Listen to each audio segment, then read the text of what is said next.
or a citizen, or the ones that make you feel the best to be a human being. Think about them. What are your favorite rights? Are they things like freedom of speech? Are they things like freedom of religion or freedom of elections? Are they the right to life, liberty, and the pursuit of happiness? Those are some of my favorites. And you know what they all have in common? Choice. All those rights come down to choice. Freedom of speech is the right to choose what to say and what not to say. Freedom of religion is the right to choose how and where and even whether we worship. Freedom of elections, the right to choose who will govern us. Life, liberty, the pursuit of happiness, the right to choose the life we live, where we live it, and who we live it with. So choice makes our rights real. There's a quote up on your screen from a guy named Jean-Paul Sartre who said, "I am my choices." And that's right. You're all the total of the choices that you made. The good choices, the bad choices, the important ones, the silly ones, they all add up to who you are. So if you ask me what my favorite right is, my favorite right's the right to make choices, because making choices makes all of our other rights real. If we can't choose, what's the point?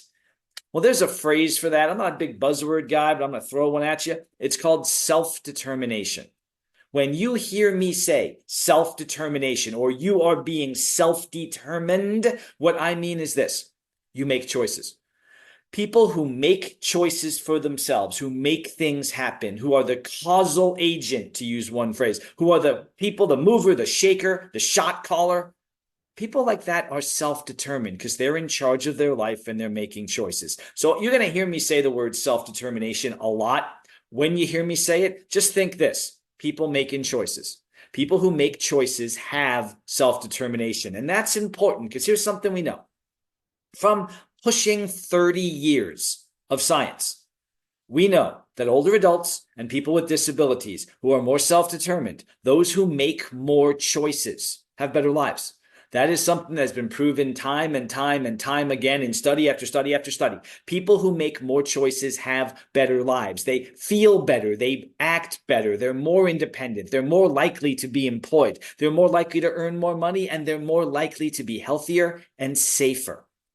So here's another question for you then. If all that's true, and it is, are your rights worth anything if you're not allowed to use them?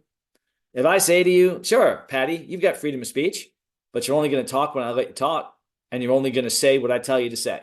First of all, Patty would tell me to go to hell, but let's just say I could say that. If I could, and she'd have to listen, she really wouldn't have freedom of speech, would she? If I told someone that you can vote, but only for who I tell you to vote for, that's not a right, is it? If I tell you you can live where you want to live as long as it's where I tell you to live, that's not a right either. So without choice, your rights don't mean anything. And the bad news is we've been taking choice away from people with disabilities and older adults for about 1,500 years. About 1,500 years. Way back in the Roman Empire, what they did was their first laws, and this is the first time in the whole Western world we had all our laws in one place. They got all the governors of all the provinces to get their laws and make them say the same thing, so that you had the same laws from one side of the empire to the other side of the empire. It was an emperor named Justinian, and the book is called The Justinian Code. And I got a confession: I am such a legal nerd. I have a copy of the Justinian Code, and I named one of my sons Justin. So I've read this book, and this great book of laws, one of them says, if you're feeble-minded, and that was their word for people with disabilities, you had to have a curator, someone to make decisions for you. And just like that, 1,500 years ago, we started a process, we started an expectation that said, if you got limitations, if you have any troubles making decisions, you're not allowed to make decisions.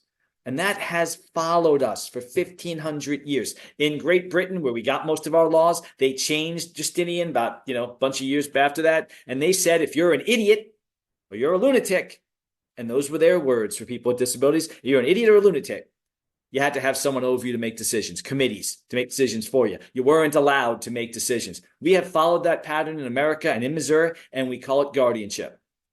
Now, again, I'm telling you, I'm making this promise. I'm keeping it. There's nothing wrong with guardianship when it's right.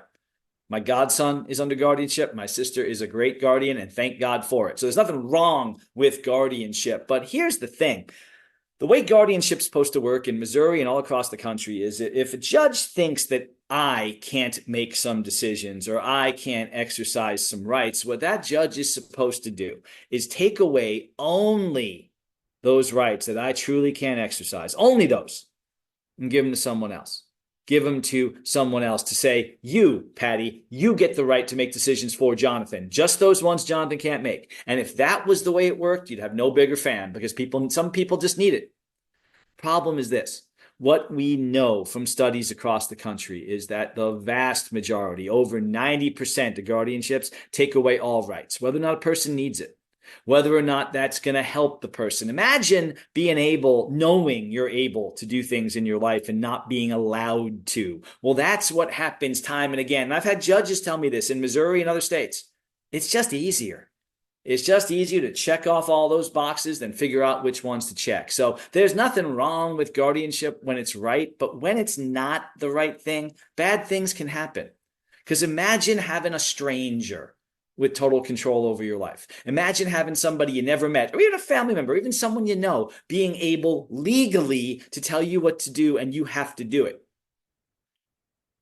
Even in the most intimate areas of life, even in the most personal and private areas, guardians can say in some states who you can date or who you can marry, where you can live, what you can do, whether you can work, and what kind of health care you get. They have that power. And if it's right, great. But if it's not, it's harmful. Because just like we know self-determination, making choices, is the key to a good life for people, we know the opposite's true. We know that when people lose self-determination, when they lose the right to make choices, their lives get worse. We've had studies going back to the 1970s that say that when people with disabilities lose their self-determination, they feel worse. They feel helpless. They feel hopeless. They feel self-critical. They don't act as well. They are more passive. They don't try new things. And that ain't rocket science, is it? If I said to you time and again, you are not allowed to do this thing because you can't do it very well, would you feel particularly motivated to try? You just get beat down. So what I tell people is guardianship isn't a good thing. It isn't a bad thing. It's a tool. If you use a tool the right way, you can fix things. If you use it when it's not where it's needed, people get hurt. So I say, be careful. We have 1,500 years of this one way of doing things. And I got to tell you, we have known for decades that when guardianship is wrong, it can hurt people. There's a quote up on your screen right now from a congressman. This is from 1987. I got to tell you, concerns about guardianship hurting people when it's not right, they didn't start with Free Britney, okay? In 1987, Congress did an investigation of guardianship. They talked to guardians. They looked at guardianship laws. They talked to people under guardianship. What's on your screen is one of the first quotes out of the report from the congressman who led the committee. Take a look at some of the things he said. Typical ward person under guardianship has fewer rights than the typical convicted felon. Imagine being free, an American citizen, and having less rights than someone in jail. When you're in guardianship, you have someone else, sometimes a stranger, who can tell you how to live your life, where to go, what to do, where to live, what kind of medical care you get, and sometimes when you die. That's what Congress found. A guardian can have control over your life. It can be the worst thing that can happen to a person, except the death penalty, in this congressman's words. And that's got to make us think. Because here's the deal. Again, I promise you, I will never tell you there should never be guardianships. Guardianship can be great if a person truly can't make decisions. Guardianship can be great if a person doesn't want to be part of decision making and it's putting other people's lives or their lives at risk. Guardianship can be great in an emergency when there's no one to help. A temporary guardianship can be super helpful. So I'm not here to say there should never be guardianships. What I am here to say is people should never go into guardianship just because they have a particular diagnosis or they're a certain number of years old or they need help. You need help, so you got to have a guardian. Well, the two at the bottom that are kind of scary to me. I hear this all the time. You need a guardian because that's the way we've always done things and because it's for your own good. I get for your own good a lot. I talk around the country on this topic, and I constantly get people telling me my son or my daughter or my mother, my family member, my friend, they need a guardian for their own good. And I always think, you know, Whenever I hear the phrase relax, it's for your own good, I try to run away as fast as I can. It sounds like I'm about to get a shot.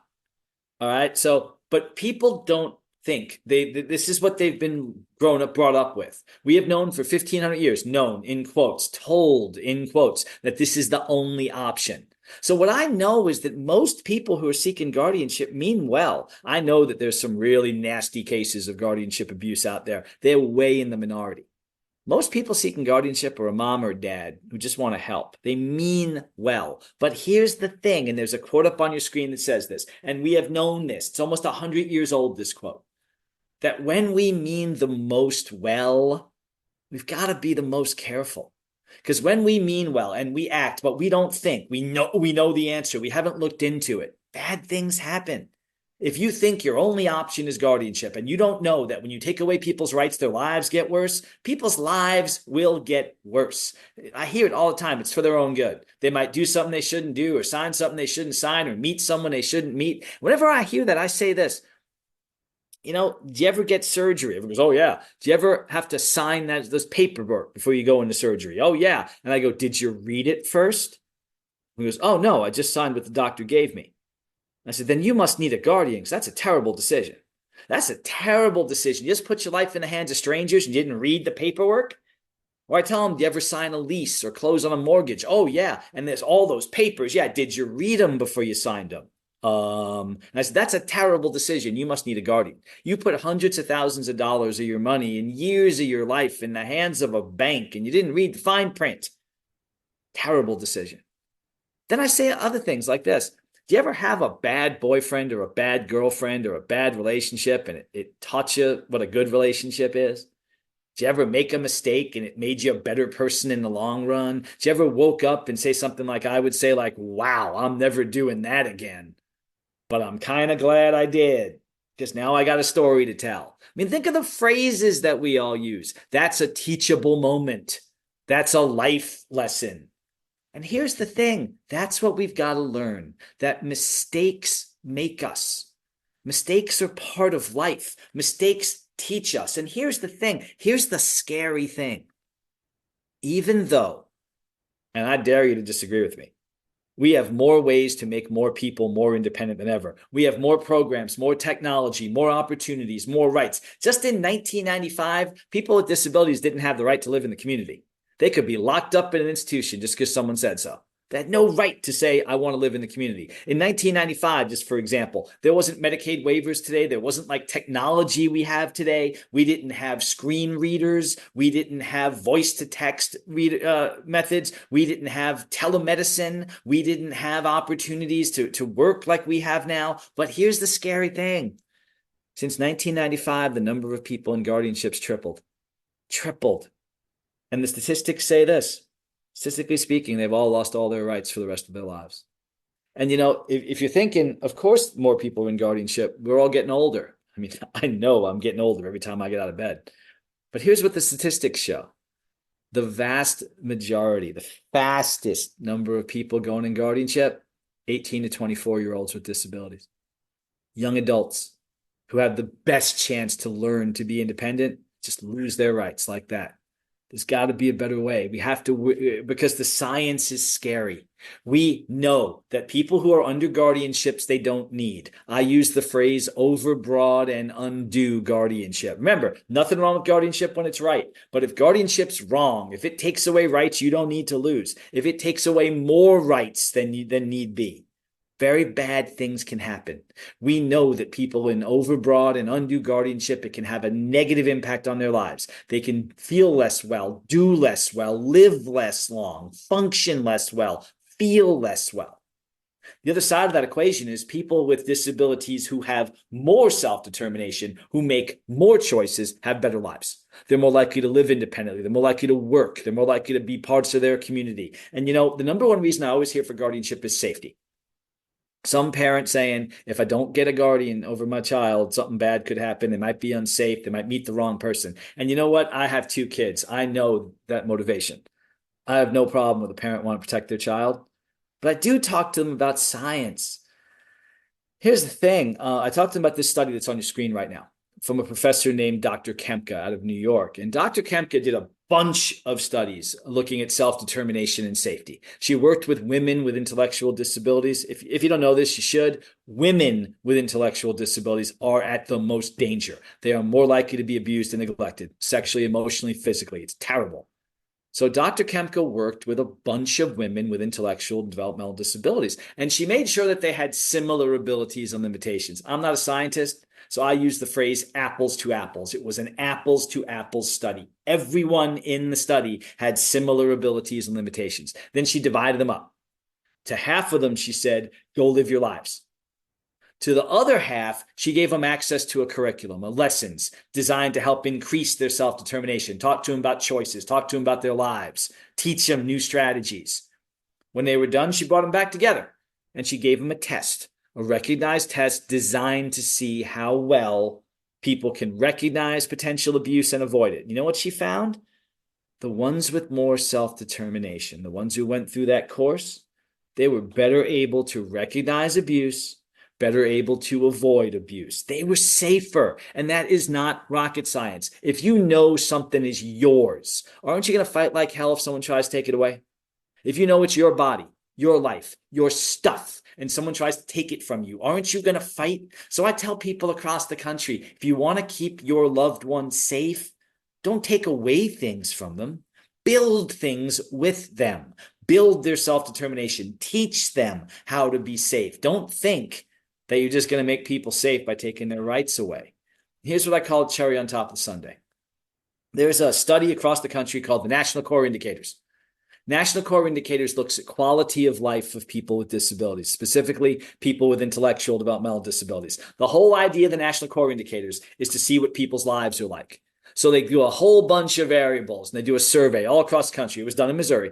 And they look at how things impact quality of life. And again, this is an apples to apples study. Everyone in this study was compared to people of similar abilities. They even used the old phrases mild, moderate, and severe. So they compared people with mild disabilities to people with mild disabilities, people with moderate to moderate, severe, severe. And one of the things they looked at, just one, was whether or not people had a guardian. And here's what they found in Missouri and everywhere else. People who did not have guardians were more likely to work, more likely to live independently, more likely to have friends, more likely to date and socialize, and more likely to practice the religion of their choice than people who had guardians. And that's how people look at that. If you are a parent, is that not exactly what you want for your child? Is that not exactly what you want for your loved ones? You want them to live happily and work and have friends and date. And if the one thing standing between that and not having that's a guardian, don't we have to think about guardianship? And it was so surprising they did that study again a few years later, and they found the same thing. People who don't have guardians are more likely to have better lives than ones that do have guardians. More likely to be independent, more likely to be respected, more likely to date and marry, more likely to be included. And they've done the study again recently. They haven't published the results yet, but I've talked to them. They found the same thing again. And it's not rocket science. It's because when you have more self-determination, you have a better life. So where can we go from here? What I hope I just showed you is that self-determination, having it, making choices is the key to life, key to a better life. And I hope I showed you that losing self-determination can make your lives worse. If we agree on those two things, there's one more thing we got to agree on. Because self-determination is not just go, make your own choices. Good luck. I'm gone. Go live your life. It's not that. Because some people need help. I mean, everyone needs help. You should have seen me trying to get help getting on this webinar, trying to find the right login, trying to get around. We all need help. Different kinds of help, but we all need help.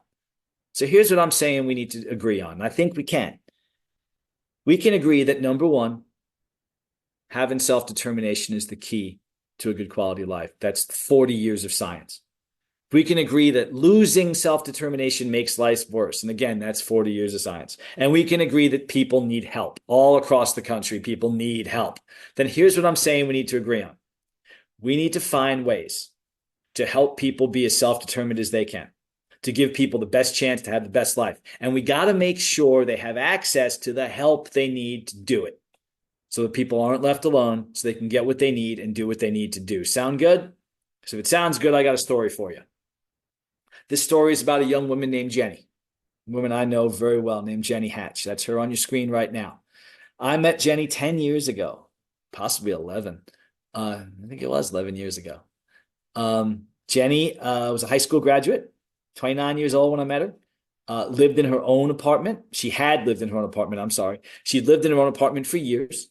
Not a supported apartment, not a staffed apartment, her own apartment with a roommate. Jenny had her own job, not a supported job, not a special job, not a sheltered workshop, her own job, making regular pay, paying regular taxes. She was a political volunteer. She had a church she went to. She had a social life. Jenny had a life that everybody wants.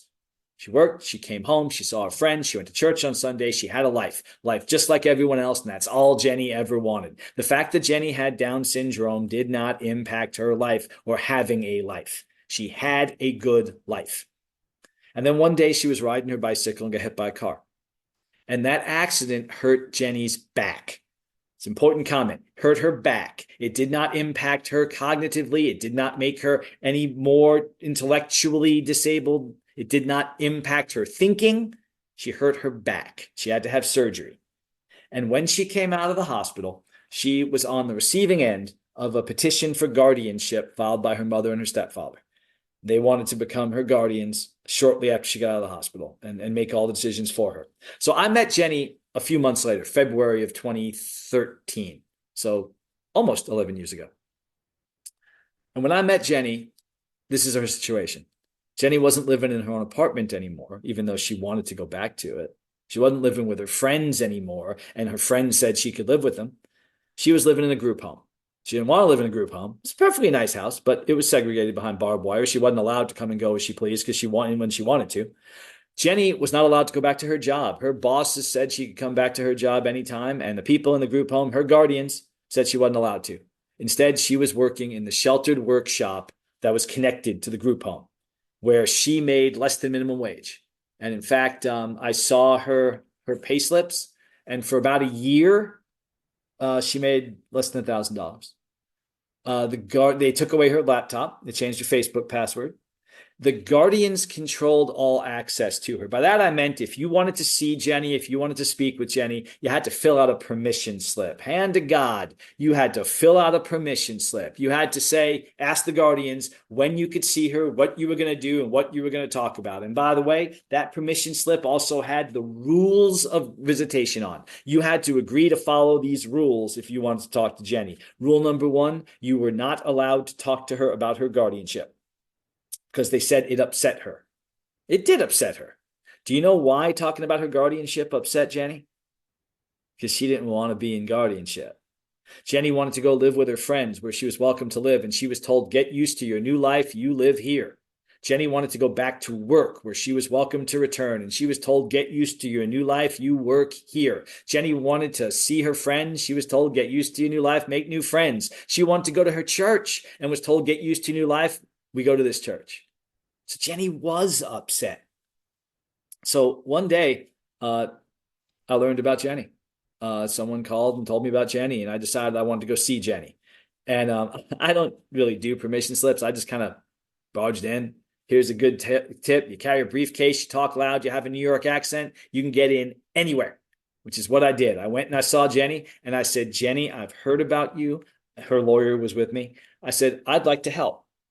Will you let me help you? Could I be your lawyer? And she said, yes. So I became Jenny's lawyer, and I called the lawyer for the guardians. First thing I did, I emailed the lawyer for the guardians, and I said, I'm going to be Jenny's lawyer. I know that you think she needs a guardian. We think she doesn't. That's why we're going to go to court. Let's get ready to go to court. But I have a question. This whole permission slip thing, does that apply to me? And the guy said, yeah, it does. And I said, are you telling me that I'm not allowed to talk to Jenny about her case? I'm her lawyer. And I was told that's the rules. Now, no one ever believes me when I say that. They think I'm making it up or going too far. So we put it online. You can go to jennyhatchjusticeproject.org.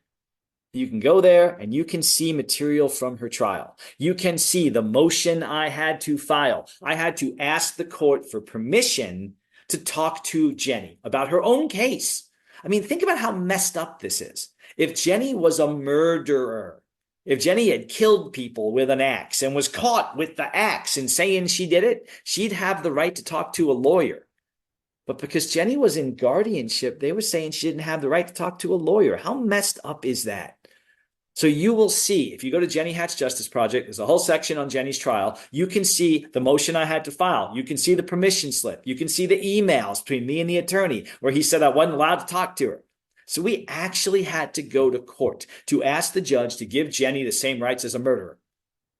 And the judge finally said, yeah, you can talk to her. It took an argument, by the way. So I was thinking the same thing you're thinking. I know you're thinking the same thing I am. You're thinking, why the hell does she need a guardian? If the accident didn't have any impact on her brain and she'd been independent before, why'd she need a guardian? So I read the file. And the first thing in the file was the order putting her in guardianship. And that order was real long. I'm just going to show you this little bit here near the end. It said that the guardians had the power to decide who could visit with Jenny, what kind of support Jenny got, what kind of health care she got, what kind of services she got, what kind of education she got, and where she lived. Now, look at that. Does she have any rights left? Remember I asked you that question in the beginning, are your rights worth anything if you're not allowed to use them? She wasn't allowed to use any of her rights. Was she even like an American citizen left at this point? When you're not allowed to decide where you go, whether you work, who you see, and what kind of health care you get, what is life worth if you're able to make those decisions yourself, like Jenny's been doing her whole life? So I kept reading. And I learned that order came about because Jenny had a trial or a hearing in August before, about 4 months before.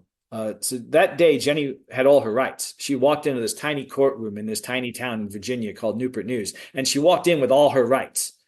And she walked out with nothing because Jenny, I learned, had been examined by a psychologist. When Jenny was in the hospital, a psychologist who Jenny had never met came to do an evaluation of her to see whether she could make her own decisions. And that psychologist, who had never met her, did this evaluation while Jenny was on painkillers. And still, she testified at this hearing. And what's on your screen are some of her exact words. She said, when she was asked if Jenny could live independently, she said if Jenny had assistance, she might be able to do that. Could Jenny handle legal documents? If she had assistance, she might be able to do that. Could she handle money? She would need assistance to do that. When she was asked what Jenny needed, she was told, Jenny's going to need assistance to make decisions. She's going to need people to guide her and give her assistance. When she was asked what would be best for Jenny, she said that would be the best for Jenny would be to surrounded by people who love her, who support her and give her the assistance she needs. All right, I kept reading. Turned out when Jenny turned 18, remember, she's 29 years old, so 11 years before that, her mom and dad sat her down and had her sign a power of attorney. And by power of attorney, I mean one of those ones you pull off the internet that's like that high and it's got words that even I don't understand, and I'm a lawyer. So we asked them, this is an exact question that we asked them. If you think Jenny can't make decisions for herself, how'd she sign that document? How'd she understand that document? And I kind of figured they would say, well, now I know she didn't. We were trying to give her the best chance, but nope, they doubled down. What's on your screen right now is their exact words. They said that Jenny understood that document because she talked to the lawyer who did the document. And the lawyer let Jenny ask questions, and the lawyer got to know Jenny, and the lawyer went through it page by page and line by line so that Jenny understood it. And they said, based on that help, Jenny totally understood that document. And they said, we even talked to our doctor, and the doctor said Jenny could sign that legal document because she had someone explain it to her. Okay, here's the deal. I talk to Jenny probably at least once a week, sometimes more. And I will tell you this, that psychologist was right. Jenny does need assistance. Jenny needs lots of assistance. She needs assistance to understand legal issues. I kind of help her with that. Jenny needs assistance with managing her health care. Jenny needs assistance managing her money. Jenny needs assistance every day. You know what that makes her? Human. Don't we all need assistance every day? If there's anyone on this call who doesn't need assistance every day, do me a favor. Put your name and email in the chat box because I could use some help from you. All of us need help every single day. We are all Jenny Hatch. The only difference is this. Jenny had disabilities. When people with disabilities need assistance, we all assume, society just assumes she can't do anything. That's what guardianship's about, right? Ever since the Justinian Code, if you are feeble-minded, you need assistance, you need someone to do it for you. Well, that's what we had to fight against. And we wanted to tell the court and show that court that there's no crime in needing assistance. And in fact, we all need it. So we talked to that court about supported decision making. Isn't that funny? I am on slide 31 and I am finally getting to the point. This whole presentation is about supported decision making. I haven't even used that phrase yet. Well, now you're going to hear a lot of it because we had to show the court that getting help is good. So we told the court that Jenny uses supported decision making. And if you want to know what supported decision making is, look at your screen. There's a whole bunch of words there. There's a definition that if you Google supported decision making, if you look in textbooks, you'll find this definition right here. You will find these big long words that supported decision making is a recognized alternative to guardianship through which people with disabilities use friends and family members and professionals to help them understand the situations and choices they face so they may make their own decision without the need for a guardian. Isn't that a great definition? You know, I say it's great because I wrote it. That's my name right there. You'll find my name in the textbooks next to that definition. And you know what you can do with that definition? Throw it in the garbage. It's crap. Ignore that definition. It's intellectual, try hard language. Ignore it. You want to know what supported decision making is? Ask yourself what you do. How do you make decisions? When you are faced with something that you don't understand, when there's something that you've never done before, what do? You go get help. When the doctor talks jargon at you, you do what I do. You say, doctor, can you please explain that to me? When the auto mechanic talks jargon, I have a buddy who knows about cars. I ask him for advice. Hell, I Google for information. I got people I talk to. When one of my kids is having trouble in school, my sister is an educational professional. I talk to her. All of us have people in our lives that we go to. They have go-to people. They help us understand things. We ask for advice. We go to them. We get assistance from them. That's what supported decision making is. Supported decision making is getting what you need to do what you have to do from people you trust. We do it every day. We have all these sayings about it, right? We don't use the word supported decision making, I know, but we talk about it all the time. We say, don't make a snap decision. We say, don't go off half-cocked. We say, get a second opinion. We say, make an informed choice. My dad always used to say, if you measure twice, you only got to cut once. They all mean the same thing. Get help, get advice, get information. And when people without disabilities, or as I call us, temporarily able-bodied, because we're all 1 second away from having disabilities, when people who are temporarily able-bodied get help, we're being smart. People tell us we're being wise and getting help and getting a second opinion. The problem is if you have disabilities and you're Jenny Hatch, and Jenny Hatch says, help me out here, I don't understand. Society just assumes she's dumb. Society says she can't do it and she needs a guardian. And that's what happened to Jenny Hatch. So we had to show the judge that supported decision-making works. So we had 5 days of evidence on all the things Jenny had used to do supported decision-making. Her case manager for her waiver came in and we said, how did she sign her plan? And she said, oh, we went through that thing page by page and line by line. And we would not go to the next page until we were sure Jenny understood the last page. We would read it to her and make sure she was part of it. And when she understood a page, she would initial that page. And when she was done with all the pages, she signed it herself. I said, were you sure that she understood it because you helped her? Yes, I was. Jenny consented to her surgery, which is a big deal because she's needle phobic. She's afraid of needles. She was not going to okay that surgery. But her father and her stepfather both testified that they talked to her about it and why it was important. And the doctor explained why. And the doctor's like, it'll be one needle, Jenny, and when you wake up, it'll be gone. And you know what? She agreed to the surgery. She filled out applications for Medicaid. And if you've ever seen an application for Medicaid, man, it goes up to the ceiling. But they explained it to her and she understood it. She gave an authorization to people to see her records. It was explained and she understood it. So time and time again, we showed that when people would explain things to Jenny, when they would give her support, she could understand it, she could do it. So then we come down to what's my favorite part of every trial. I'm sure it will shock you to hear this. I love me closing argument. Close an argument, I get the courtroom, I can walk around, I can pound a table, I can imitate Al Pacino if I want to, and let me tell you, I did. 45 minutes of saying why Jenny did not need a guardian, why she could use supported decision-making and she should be freed from guardianship. And when I was finished, the judge said, I'll be back in 15 minutes, and he was gone for an hour, which is cool because it gave me time to tell Jenny we were going to lose. I was pretty sure we were going to lose. I had an appeal all lined up. I had help lined up for it, but I told Jenny, this judge doesn't appear to like us. So I think he's going to keep you in guardianship, but we can fight it, and we will fight it. So the judge comes back on the bench, starts reading his order. And you can see this order, jennyhatchjusticeproject.org. But if you do, you'll see that the first bunch of pages are all about why she needs a guardian, because she made some bad decisions. She needs help. But starting on page 4 of that decision, the judge says, however. And man, I've never been so happy to hear a word like however, because the first 4 pages, I knew we'd lost. I was trying to tell Jenny to stand strong. Well, starting there, the judge basically said that, number one, I'm going to keep you in guardianship for 2 things. I don't think you're ready to fully make these decisions on these 2 things. And those were health and safety decisions. Everything else, he said, you got your rights back, you're free. That's a start. Then the judge says your guardian's not going to be your parents. She didn't want her guardians to be her parents.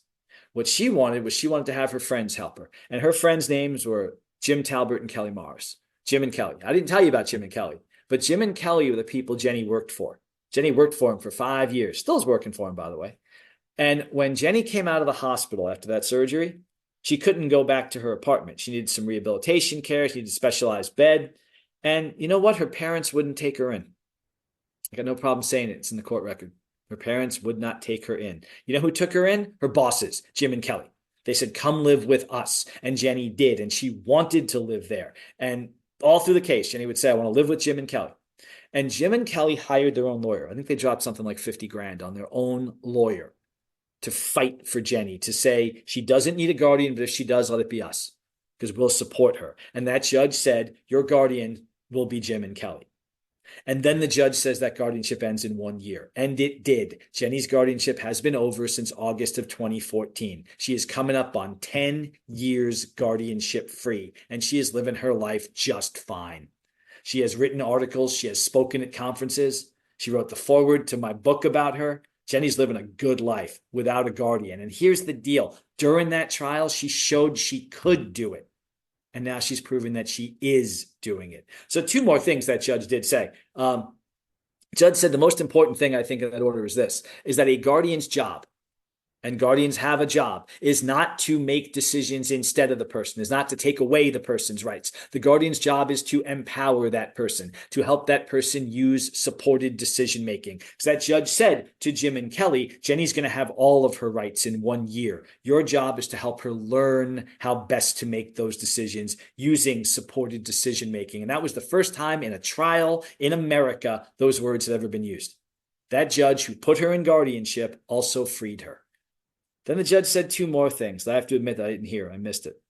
The judge said to Jim and Kelly, get her out of that group home today. Get her home. And if she wants to, get her back to work on Monday. Get her free.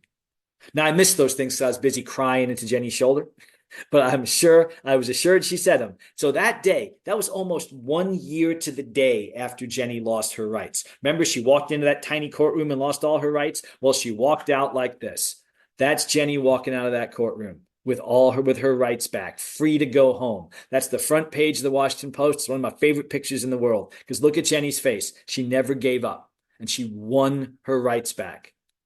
I also like the picture because I think I look awesome in it. Look at me in the background. I'm all in soft focus, got my fist in the air. I kind of look like Al Pacino. So I always say, you want to take my picture, smear some Vaseline on that lens and make me nice and blurry. That's when I look handsome. Now, isn't that a great story? Isn't Jenny's story a great story? I love telling that story. But I got news for you. If that's only a story, I just wasted your time. I just wasted 20 minutes of your time that you'll never get back. If you only look at Jenny's story as one person's story, I wasted your time, because I told you that story to ask you this question. Why did Jenny get her rights back? They call that trial the Justice for Jenny trial. Why did Jenny get justice? Remember, 1 million more people have gone to guardianship since 1995. How come Jenny got her rights back and no one else almost did? Almost nobody else gets their rights back. And don't tell me Jenny's an angel. Don't tell me she's a warrior. Don't tell me she's smart. I already know those things. But I got to tell you, there are people in guardianship right now who have higher IQs than Jenny. I hate IQ, but let's use it as a measurement. They have higher IQs than Jenny, that can do more things than Jenny, have done more things than Jenny. So how come she got her rights back? That's the question we got to ask, because Jenny had a happy ending, but lots of people did not. You know why she got her rights back? She had help. She had a ton of help. She had friends who went to bat for her. Jim and Kelly dropping $50,000 to support her. She had national organizations that came out to support her. The ARC and NAMI and others submitted a brief on Jenny's behalf to say that she should be free. She had media that loved her. Can you imagine why the media loved her? Look at that face. There was a reporter who started covering her case before I ever heard of it, who called it the Justice for Jenny trial, who followed her case. And you know what? She had a judge who listened, a judge who went from putting her into guardianship to giving her rights back. You know what that means? It means she got lucky. That's what it means. Take away any of those things. Take away Jim and Kelly, take away the media, take away national organizations, take away that judge. And Jenny is right back in guardianship. She's probably back in that group home at the sheltered workshop, making no money. That's what I told you that story. And I know it's sad to say, but that's what I told you. I told you that to tell you this. We have to get to a world where your rights and your justice do not depend upon luck. They don't depend upon who you know. They don't depend upon people spending $50,000 for you. We have to start with rights. We have to start with self-determination. It should be the rule, not the exception.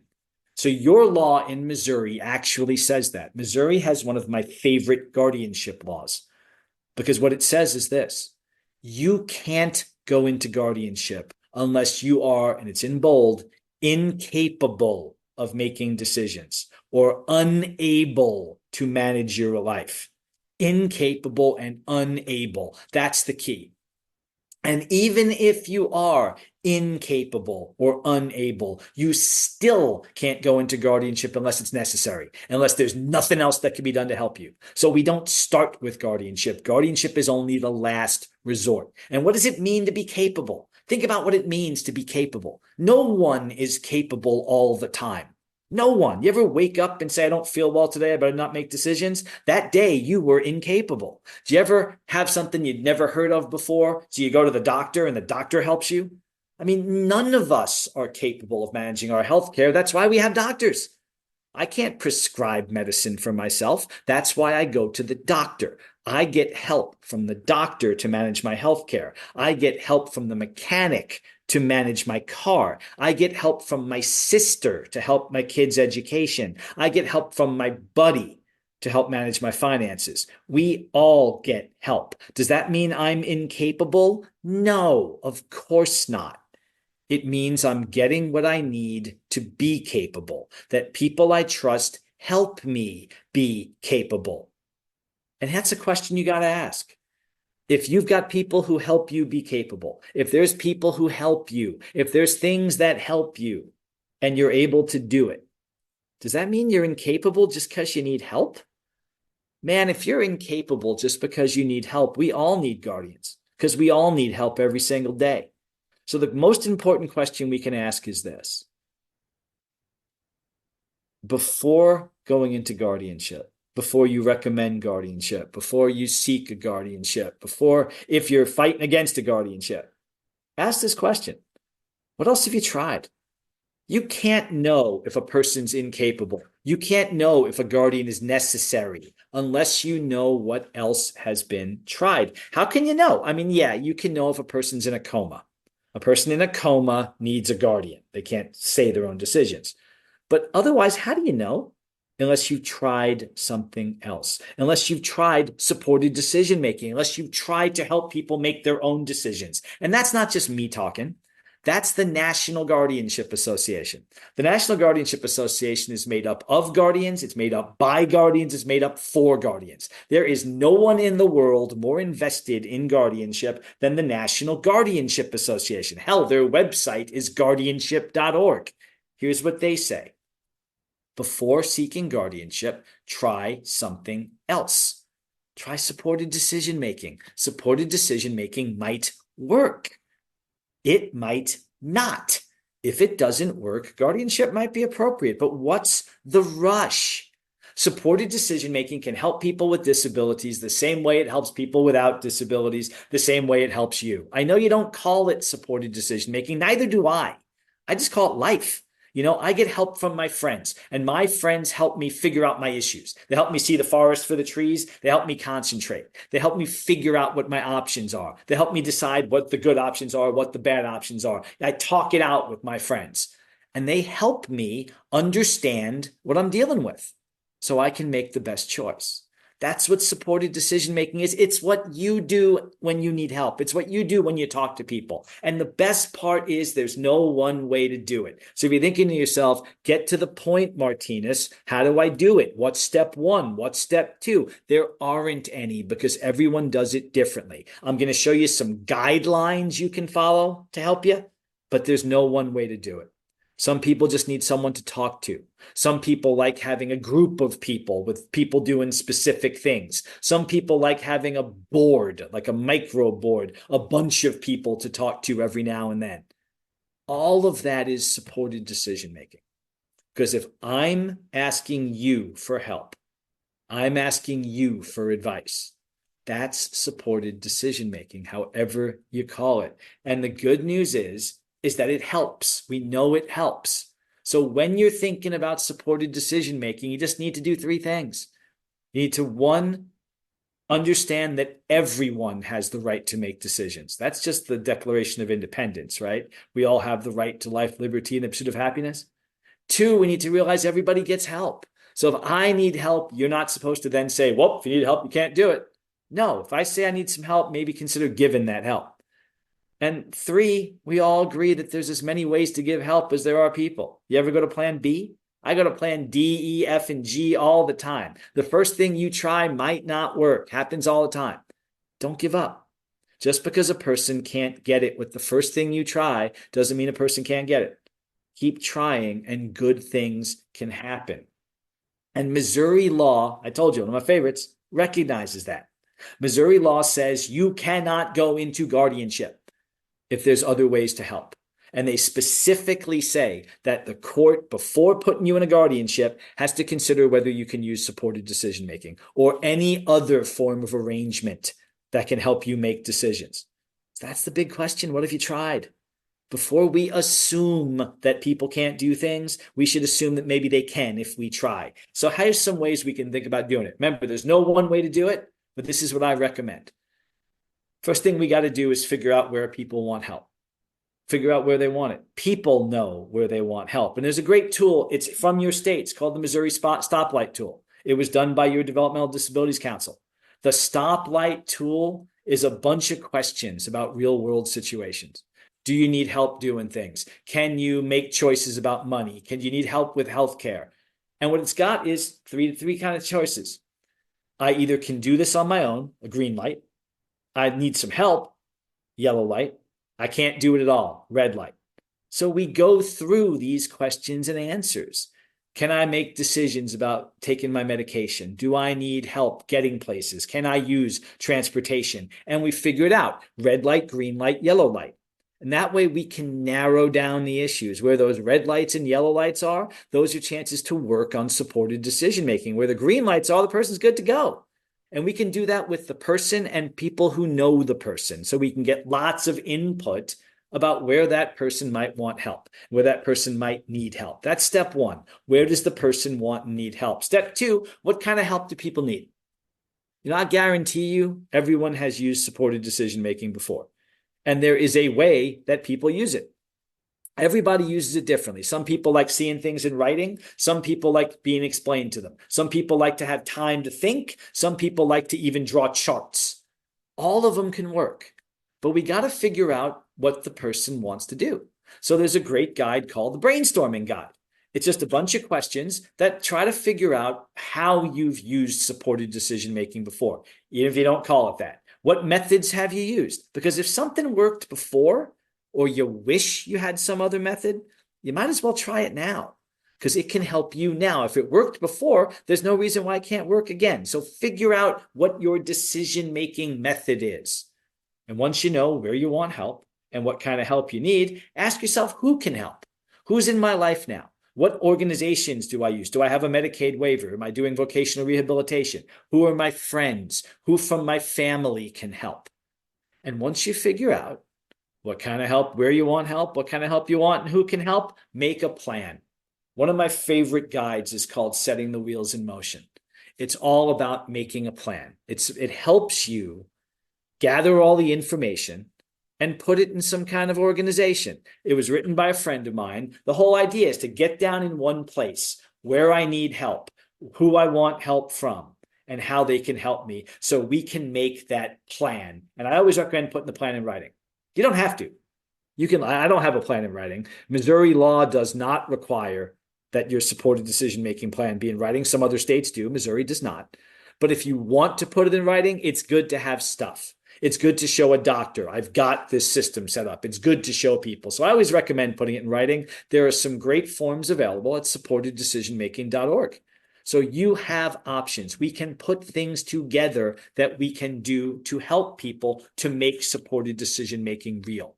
It can be as easy as a thing I did in a case in California, where we just make a list of people. We just make a list of who is in my life, what they're going to help me with, and how they're going to help me. This list was done by a person I worked with in Virginia. She walked in and said, this says who's going to help me, this says when they're going to help me, and this says why they're going to help me. That's it. And I said, my goodness, that is it.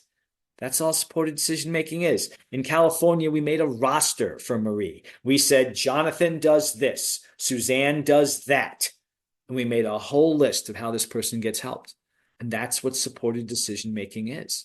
And the reason it's so important, the reason it took me so long to say the word supported decision-making was I wanted you to focus on self-determination and all the good things it brings. Because what the studies are showing, and I've been involved in a bunch of studies, is that people who use supported decision-making have more self-determination. That's not rocket science. If I make more choices in my life, I've got more control over my life. That's way better me making the decision than you making the decision for me. And we did that in a study in Virginia, where we worked with some young adults with disabilities, all different kinds of abilities, and we helped them use supported decision-making. We said, go make a plan, go live your plan, and we collected data. And here's what we found. All of them that used supported decision-making said they were more confident, they were more independent, and they were better at making decisions. Their supporters, their family members, their friends said they were making better decisions. And even in the middle of the pandemic, they were doing more things. Why? They were more self-determined. It's not rocket science. They had better lives because they were making more decisions and they were more self-determined. And if you're thinking to yourself, well, that sounds interesting, but is it safe? Jonathan, will I be safe if I don't have a guardian? My answer is, what's safe? Nothing is safe. There is nothing that is safe. We cannot condition life on always being safe because then none of us will ever do anything. And here's the deal. I'll tell you this is what the science shows. Nothing is safe. There has never been a study that has shown ever that being in a guardianship makes you safer. In fact, there are horrible stories of abuse by guardians. I'm not saying it's guardianship's bad or guardians are bad. I'm saying some people are really bad. And if we know that there are bad people and that nothing is safe 100%, well, where I'm going to start is with self-determination. Remember Dr. Kemke's study? She found that women who were more self-determined were safer.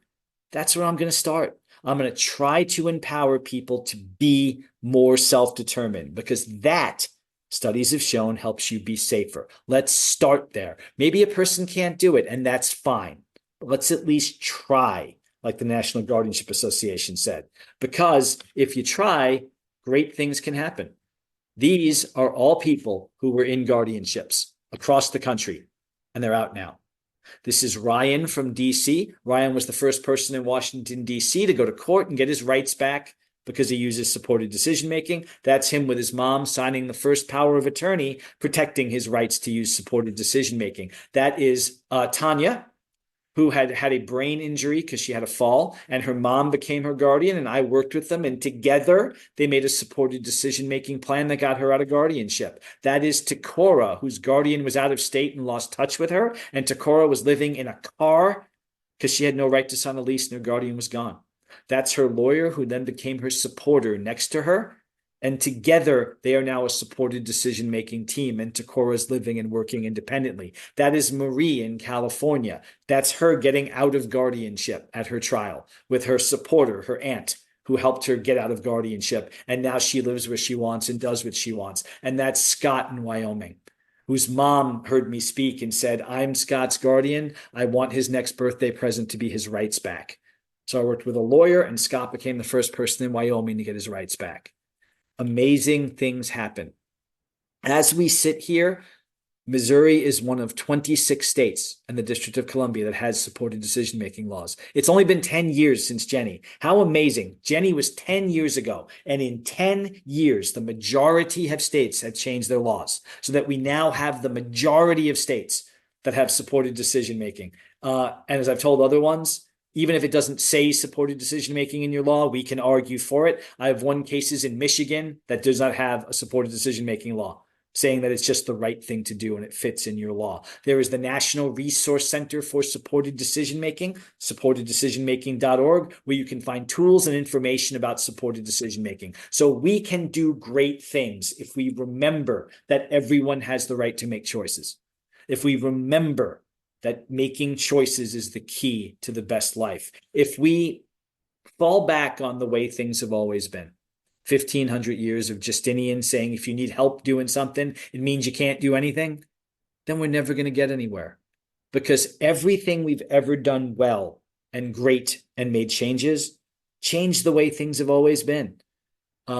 America was always the possession of Great Britain in the 1700s. We fought a war and changed that. In 1863, where I'm sitting right now, I'm sitting in Virginia right now, and in 1863, right here in this state, some people thought it was okay to own other people. We fought a war and we changed that. In 1918, half the population, women, was not allowed to vote. We changed that. In 1989, people with disabilities were not considered in a legal sense to be people. We changed it. We change things for the better every day. So don't listen when they say, this is how we've always done things. This is how it's always been. We change things and we make things better. I know it's hard. I know the things I'm talking about is hard. I know it's hard to push back when you are pushed. But that's what life's about. No one ever told you it'd be easy. No one ever told you it's easy to be an advocate. It is not easy to be an advocate. Sometimes it feels like you're banging your head against a wall. But sometimes that's the only way to knock the wall down. My favorite author put the quote up on your screen, and he said the purpose of life isn't for things to be easy.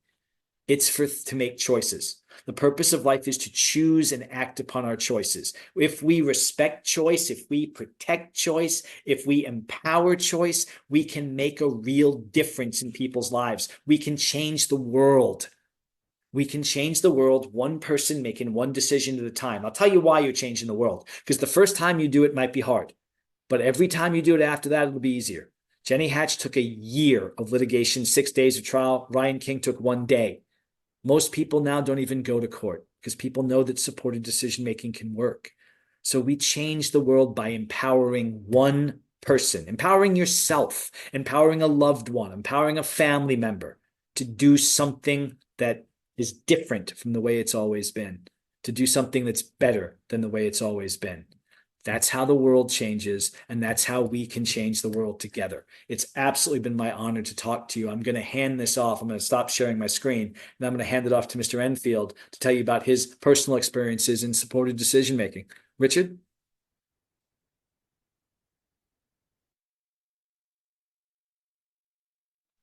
Richard, you're on mute.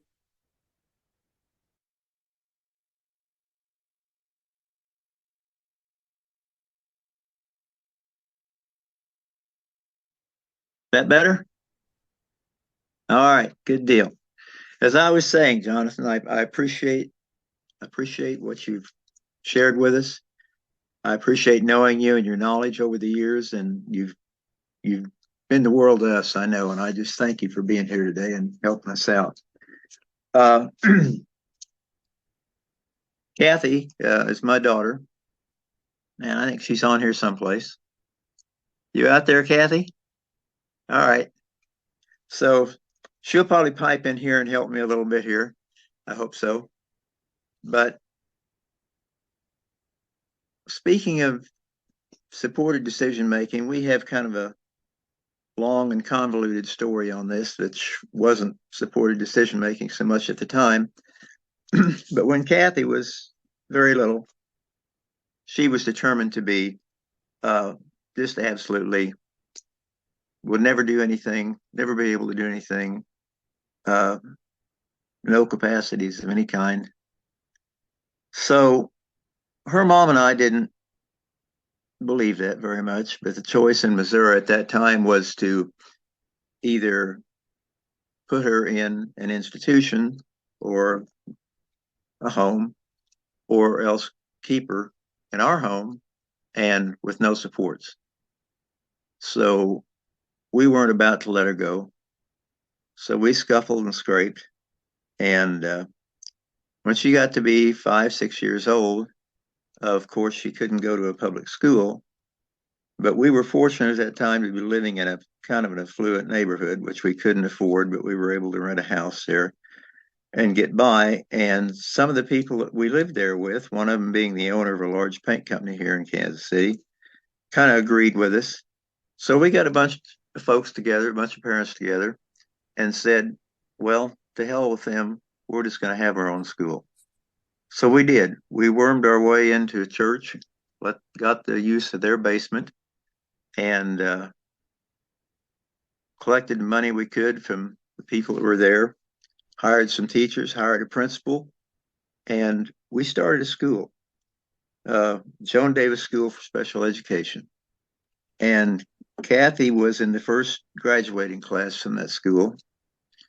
And that opportunity to be in a school setting, even though her speech was really bad at the time, it got better and things got better for her and she got better. And I'm proud to say that that school is still operating after how many years, Kathy? Abi 40 30? years abi. Yeah, Almost 30 years. probably 30 years. And that school gave her the foundation to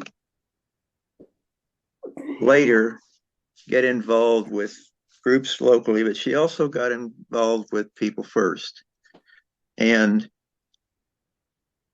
from being involved with People First, first locally and then with national other groups nationally, uh, she went on to be a nationally known advocate for people with disabilities, and still is and is still doing good work.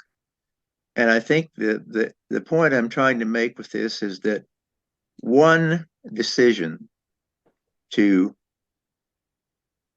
allow people to grow and to help them to grow and to help give them the tools they need to grow can make all the difference in the world, and not just for that person, but for lots of others, because Kathy's worked with lots of organizations that have helped a lot of other people that has been involved in this. And so what I'm saying is you're going to have opportunities to do things that may give your loved one more freedom, more ability to make decisions, help them do those things. If that's the direction they're going, find what you can do to help. It's not easy, but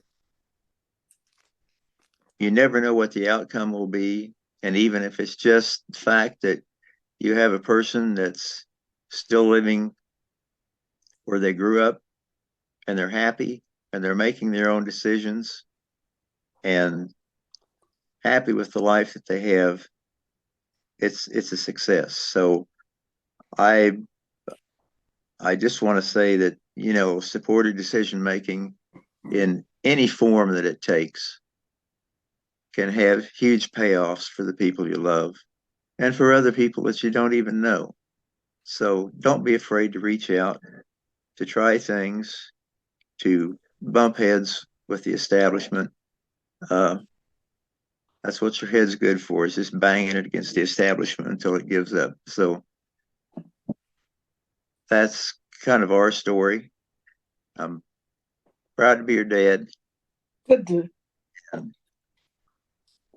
the life that she has built has included a life for her mom and I, because we got to travel with her sometimes, meet a lot of interesting people, do a lot of interesting things as she was doing things to help others. So it's just been a great situation, stemming from a decision to say no and use what we could for supported decision making, and all supports all through the life plan for her and for the other people that were involved with us back there. And I'm happy we had that opportunity, and I encourage any of you, if you have a chance to do something, don't let the hard part stop. Don't let the no's stop you. Just go on and do it. If in your heart you know it's right, you fight for it till you get it done.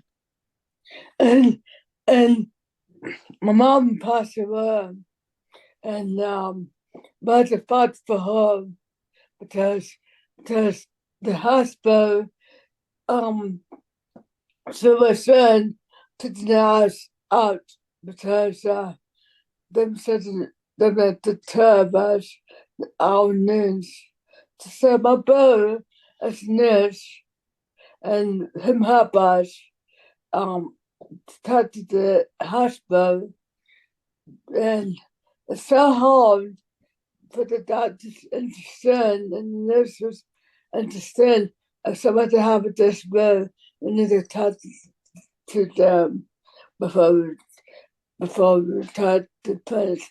Because one time I had to go to the hospital, and my parents, I'm my own person, and so about a non-stone short, the nurses that understood me said my mom did help me, and then the was talking to me, the was talking to my mom dad, and that to me, it's not fair of somebody have this bird, written hard, but we didn't have the supporting us, and it's so hard to make people understand about the birds. And my dad is older. It's hard for him now. Now he have this bird. It's hard. Just that is said about others. It's so hard. Just I was for this I'd asked my mom. So this has been hard. But the first part of it is I'm hoping we can do is everything together.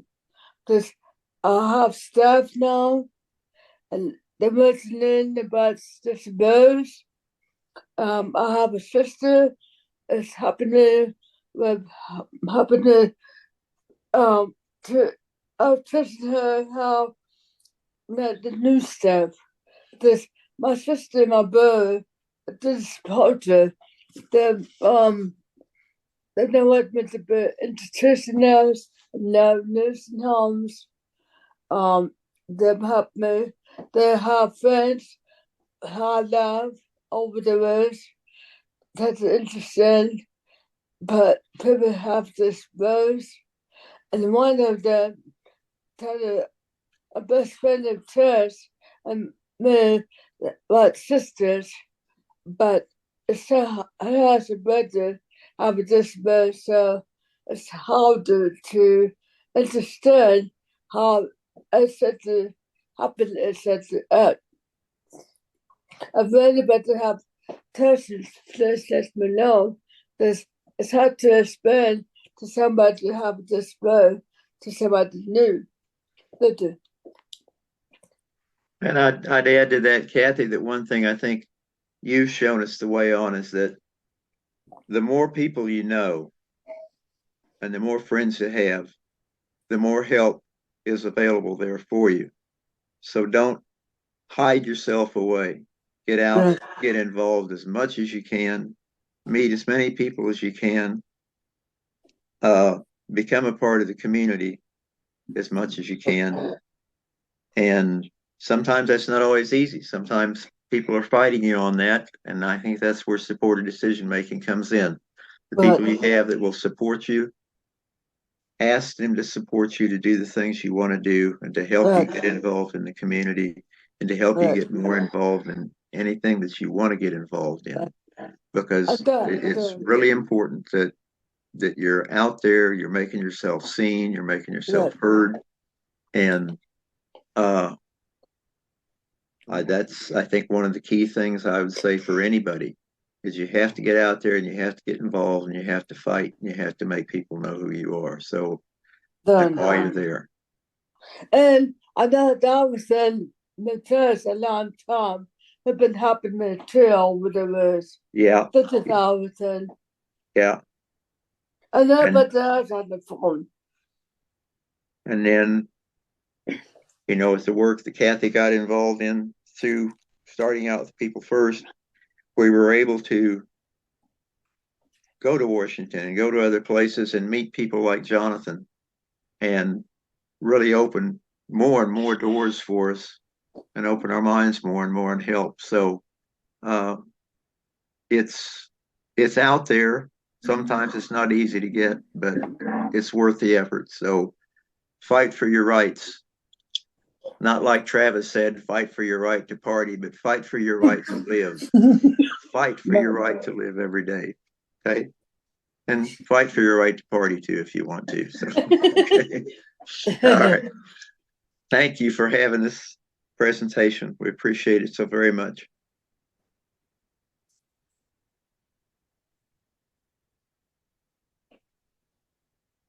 Jonathan, anything that I think you want this to is, ask? I think this is a great opportunity for people to ask some questions and have a little Q&A. Is there anything that either Richard or Kathy or I can talk to you about? I agree. And also, I'd like to say, Jonathan, I have a question, please. I forgot to say this at the beginning, but if you're getting anything out of this, if you would like to make a donation to People First to put more things on like this, I'm going to have George put the donation link up at the end of this. So please feel free to join us. That's it. That's my spiel.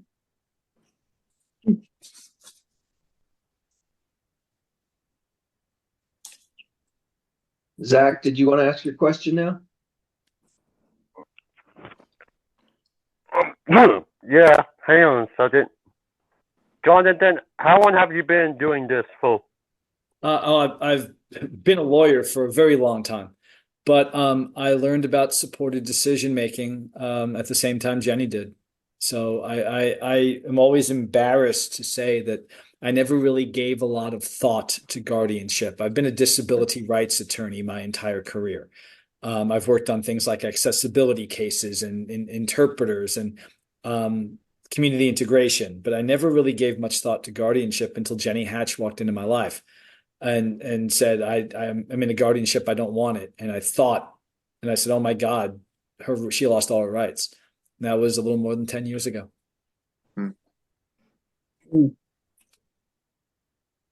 People First of St. Charles, do you want to ask your question?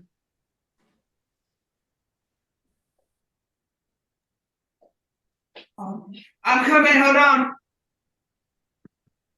Can you hear me? We can. Yes. Okay. So I just wanted to say thank you, first of all, for both of you, or all three of you guys speaking. But I have a couple questions. So if you, when we talk about supported decision making,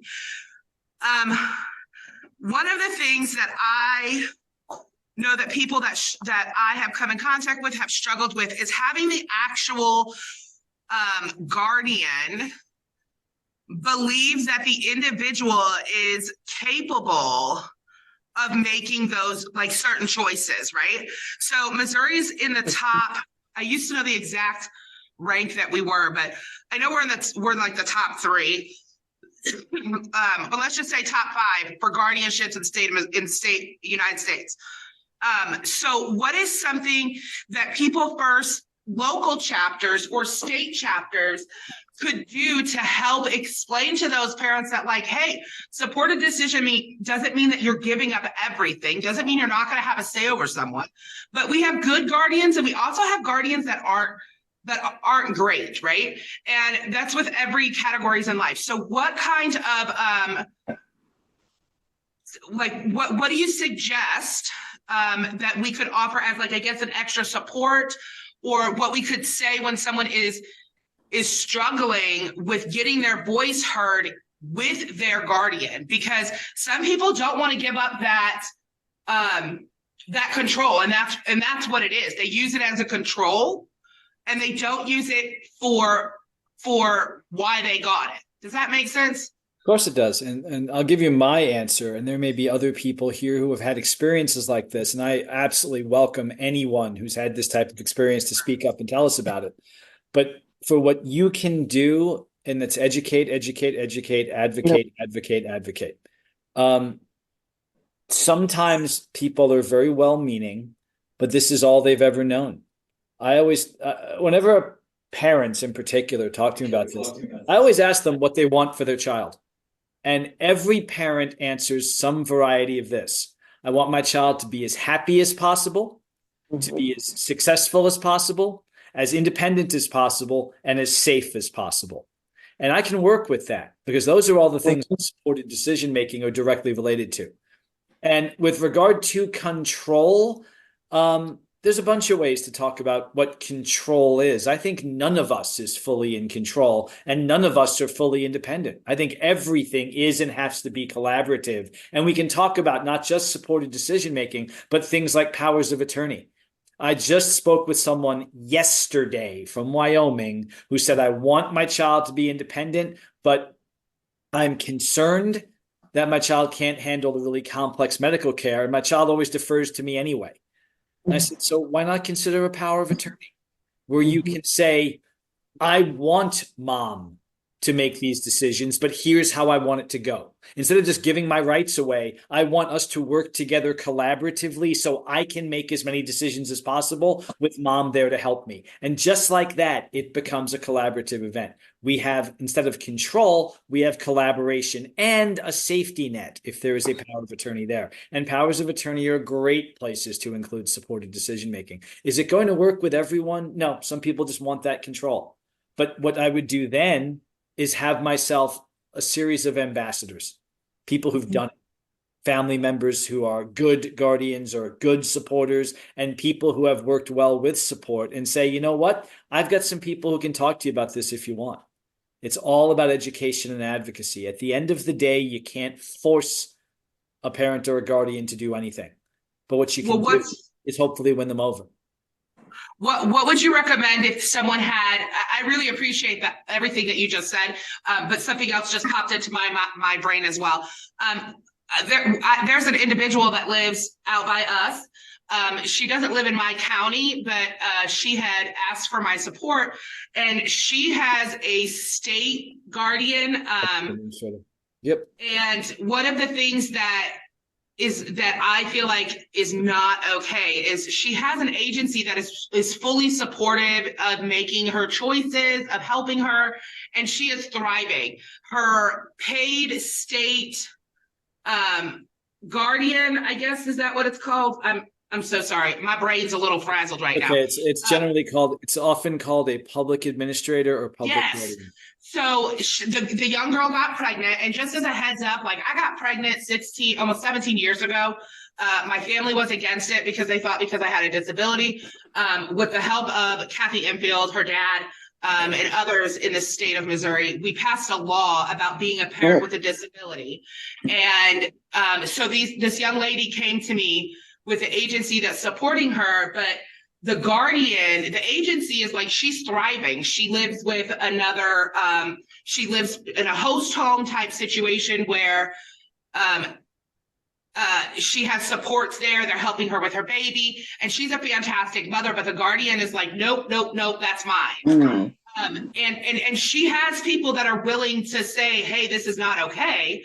But what is something that you could recommend when it is a public administrator It's the same I'm so answer. sorry. I'll mute myself so I don't continue to keep talking. I'm great at that. It's in part the same answer. And there is very good material available in Missouri on supported decision making. The Developmental Disabilities Council has a series of short, easy to read brochures on using supported decision making in a number of situations. I know because I wrote them. So it's using supported decision making as an alternative to guardianship, using supported decision making in special education, in emergency planning, in healthcare, showing that all of these areas where someone may want control are areas where support can be provided. And I have to finish the sentence this way though. If you know that someone is thriving and capable of making their own decisions, and should not be under guardianship, and the guardian refuses to relinquish control, then I think we all have a moral and legal obligation to advocate strongly for that person to be free. Missouri has a very good protection and advocacy system, Disability Rights Missouri, that you can contact to request free legal assistance. Legal aid exists. I exist. We can try to help that person. Is it going to work with every person? No. But if you know, like you said, that that person can and should be free, then we should educate, we should advocate, and at the end of the day, if we have to, we should litigate. The people I showed you in that presentation, the photos, all of them had to litigate. They all had to go to court. And you know what? Because they did, they're free today. Okay, well, Mr. Jonathan, I'm just going to give you a heads up right now. I'm going to be plugging with Mr. George, my big head cheese, and my advisors, and I'm going to contact the director and the young lady, and we may be reaching out with you because I have been trying to help her for the last 6 months, and I've just been at a standstill. So I may reach out to you guys. George knows how to find me, and so does Patty. And thank you so much for your question. I see that Miss Satterwhite has her hand up. Ma'am, what can I talk to you about? Yeah, thank you. So I work with teens and young adults and their families. And so this was a question that came up for me when you were talking about the laws in Missouri and how we actually have, the language in the law in Missouri is actually pretty good compared to other states. I think what we sometimes see, though, is that either folks haven't maybe updated their own thinking to match this language. I know that, often we say, oh, you can't get full guardianship just because someone has a diagnosis. But we see that does still happen regardless of what the law says. So I'm curious, what we can do as a community and as individuals to help educate systems and even, schools, teachers, people who are sharing information to teens and families about needing guardianship based on kind of a fear of, well, if you don't get guardianship, then you won't be able to attend your child's IEP meetings anymore. Or, you might not be able to sit in the room at the doctor when just because they turn 18, all of a sudden that will be taken away and you can't help your child anymore. There's a lot of fear still around this. So yeah, I'm just curious, do you have any tips or examples for systematically kind of educating other systems outside of this disability field and people who interact with young folks and families? There isn't a magic wand. I mean, I wish I could just tell you that everybody's going to get it. And they're not. There is 1,500 years of history working against us. When you push history, it pushes back. That's why we have to continue to educate and advocate. There are good tools, the ones I just talked about. But with regard to people who just are kind of stuck in the past, part of our obligation is to reach out and talk to them about the future. And here's what I mean. I work with teachers, with counselors, vocational rehabilitation, waivers, lots of people in the service system. And here's what I tell them.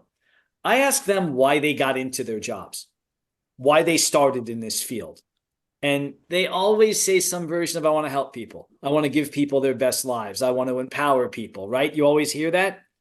I start from there.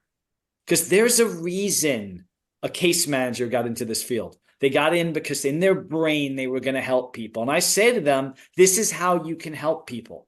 There's a way to get back to why you started this. Lots of them are buried in paperwork, man. All of the rules and regulations and stuff, it drives people crazy. It certainly does it to me.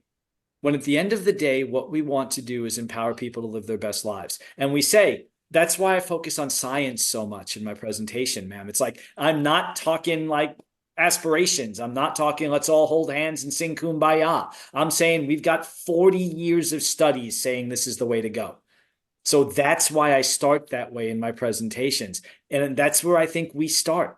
We start with, if you want to help people, here is a scientifically proven way to do it. Let's talk from there. And oh, by the way, your law requires you to do it anyway. And here's the thing for professionals, teachers, special education, the best practice is what's called the student-led IEP. It's an exercise in supported decision-making. Vocational rehabilitation, they're required to do something called informed choice. It's an exercise of supported decision-making. In waivers, person-centered planning is an exercise of supported decision-making. So they're already supposed to be doing it. That's where we can start with them. Ms. Walker, you had your hand up? Yes, I've been trying to be my own guardian. I went to legal aid. I wrote a letter. They did not respond for me. They denied me. And then when I got on People First said, write another letter and it will help me, but it didn't help. And I asked Amy to see if I could get more, but it's hard. It's hard out there. It really is, because I don't have my son. I can't see my son at all. I can't get no visitation.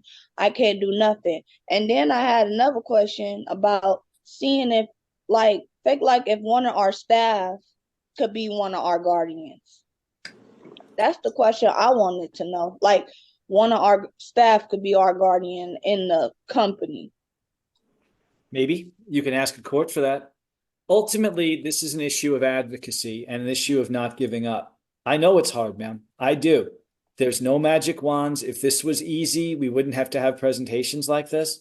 So I hate giving bad news, but my recommendation is don't give up. Consider trying Disability Rights Missouri. If you don't have their contact, you can Google Disability Rights Missouri.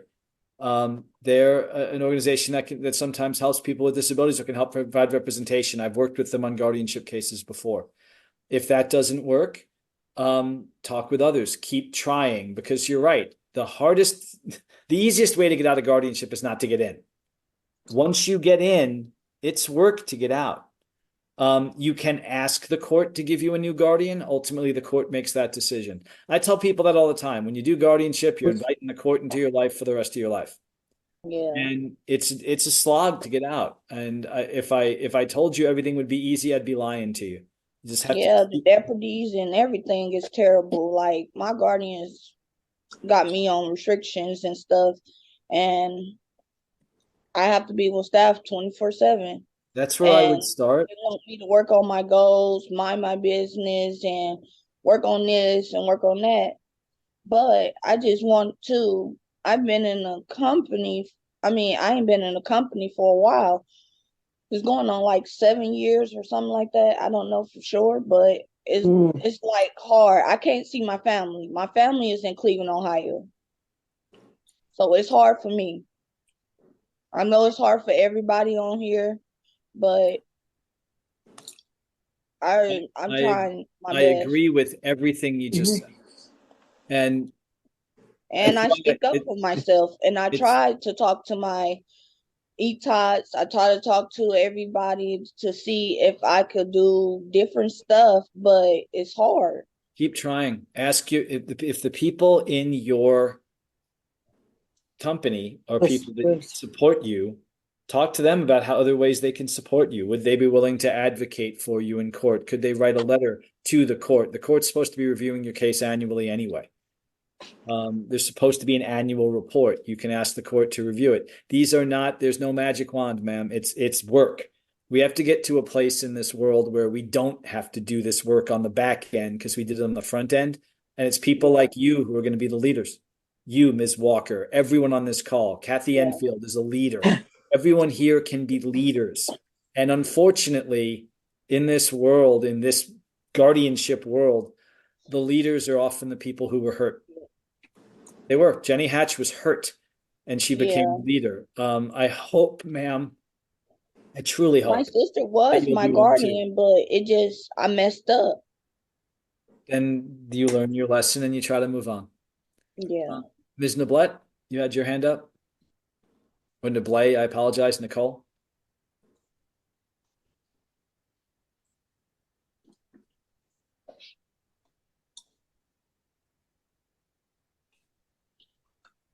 I used supported decision making, and I went to the dental school to receive care. But their policy was that only guardians and power of attorneys are allowed back into the patient area. So I opened a case with Missouri Human Rights Commission to get them to change their policy. I'm wondering if you have experience with healthcare providers who are not knowledgeable about supported decision making and don't recognize it as a means of getting support with medical decisions, and what you would recommend to educate medical professionals about supported decision making. Unfortunately, I have a lot of that experience because you're right. Doctors do that a lot. Doctors will say that all the time. Only guardians and powers of attorney are allowed back. And I always tell doctors the same thing. Every time I go to the doctor, every time you go to the doctor, you have to fill out that privacy form, the HIPAA form, the one that says we will not share your records with anybody except this person we give you permission to share with. We all sign that form when we go to the doctor. What I recommend doing is one of two things. Take that form and you write on that form the name of the person who is authorized to get your information and say, I also authorize this person to help me make decisions and talk to the doctor with me. Because what is supported decision making other than giving and receiving information? The doctor is probably saying privacy laws prevent anyone from going back. And that's simply not true. Here's why.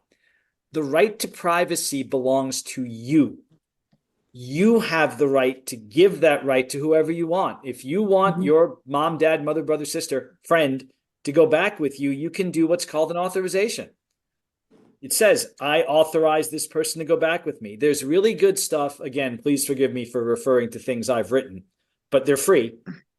On the Developmental Disabilities website, there's a brochure on supported decision-making in healthcare that actually runs through that scenario.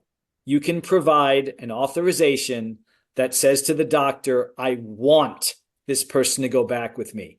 You're 100% right to file the complaint in that situation. There is nothing that should have prevented you from authorizing someone to come back, and I'm very sorry you went through that. I see husbands and wives go to the doctor together and nobody asks if they are their guardian. Of course, because they don't have disabilities. Because people with disabilities get treated differently than everyone else. That's called discrimination. It's wrong and it's terrible, and I apologize you had to go through it. In fact, most of the time they summon the husband or the wife back. They don't even ask if they want him coming back. It's just assumed that because they don't have disabilities, they can do it together. People with disabilities. Can I jump in for a minute? I'm sorry?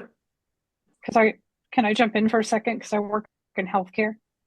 Sure. And can you guys hear me? Can you please identify? I'm Kathy's sister. Okay. Yeah, I'm Christine. I'm Kathy's sister. So, working in healthcare, when COVID hit, they changed all the rules so that it limited who could go back with the patients at that time, because obviously, like if you're going back for an X-ray or an ultrasound or a CT, they don't want very many people in the room just because of the spread of COVID. So at that point, they were only allowing parents of minors, or if, say, you were a pregnant female going back for an ultrasound, they would let the husband go back. And that's it. So that went on for a long time since COVID hit. And it seems like that really hasn't lifted very much yet. So like you were saying, if you want somebody to go back with you, make sure that they understand your situation and sign that HIPAA form. Yep. And that'll get your person to get back with you. I briefly worked on a case in Missouri where during COVID, where a person wasn't allowed to have a supporter in the hospital, and we forcibly explained to the hospital that that person's a support aid, a communication aid, and you can't say no. And they didn't. They changed their policy. And I admit, COVID was an unprecedented event that required unprecedented safety measures. We're no longer there. Right. So, Yeah, and that, my answer is still the HIPAA form and authorization. right. But if they're Right. still saying things like that, it's just flat out discriminatory. It violates the ADA, and you were very smart to file those Right. charges. Yep, exactly. Mr. Boydston, Thank you had you. a hand up?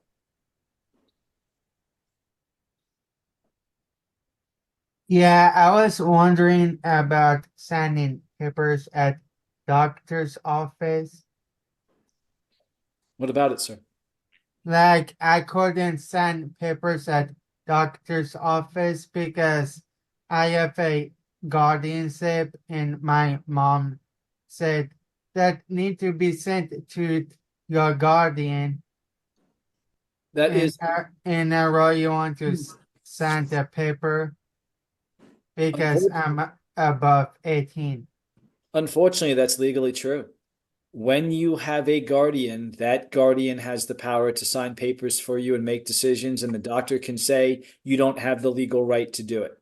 Now, what you might want to do is talk to your guardian about ways that you can make decisions together, or whether the guardian can tell the doctor that you also have the power to co-sign documents, meaning that your guardian and you sign them together.